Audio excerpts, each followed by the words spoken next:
Nasa loob ng Philippine Area of Responsibility ang bagyong Urduha. At kaugnay po niya makakusap natin live mula sa Pag-asang kanilang weather forecaster na si Hener Kitlong. Hener, good morning! Igan, good morning. Ano mararamdaman na natin yung bagyong Urduha? Ano ba layo niya? Well, as of 4 a.m., kapapasok lamang po dito, 1,200 kilometers, silangan ng Itbay at Batanes. Masyado po itong malayo, Igan, at hindi po ito nakaka-apekto sa ating bansa. At ito ay may lakas na hangin na umaabot ng 160 km bawat oras at bugso ng hangin na umaabot ng 195 km bawat oras. At magla-landfall, hindi? Masyadong malayo, Igan, at inaasahan din na baka bukas po ng gabi makakalabas na rin ito ng Philippine Area of Responsibility patungo po ng Japan. Ayun. Uy, salamat naman. At pero yung weather natin, amihan na tayo ngayon, Hener, ano? Opo. Ayan. May epekto ba sa amihan yan?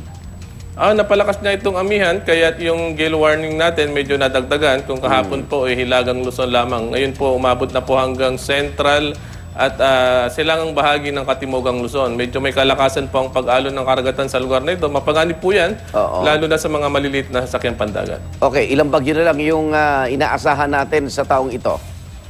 Well, sa average na pumapasok sa ating bansa, mga 20 to 21. At paglabing siyam na ata itong bagyong si Urduha. So mga dalawa o tatlo. Dalawa na lang. Uy, salamat naman. Okay, ngayong araw, kamusta weather sa Metro Manila?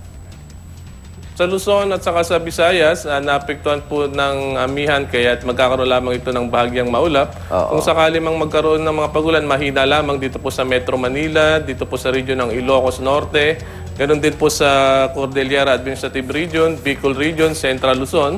Mga light rains lamang po yan. Samantalang dito naman po sa Visayas, ganoon din naman sa nalalabing bahagi ng Luzon, may posibilidad po na magkaroon po ito ng mga pulo-pulong pagulan o pagkidlat, pagkulog. Yung lamig, ha?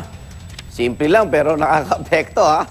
Hener. Well, opo. Ang pinaka-peak naman po ng amihan ni December hanggang January, February. Yan. Sa ngayon po kasi hindi pa naman nag-i-snow sa mainland China, kaya hindi pa ganun kalamig yung nararanasan natin dito. Lalo na po dito sa Northern Luzon.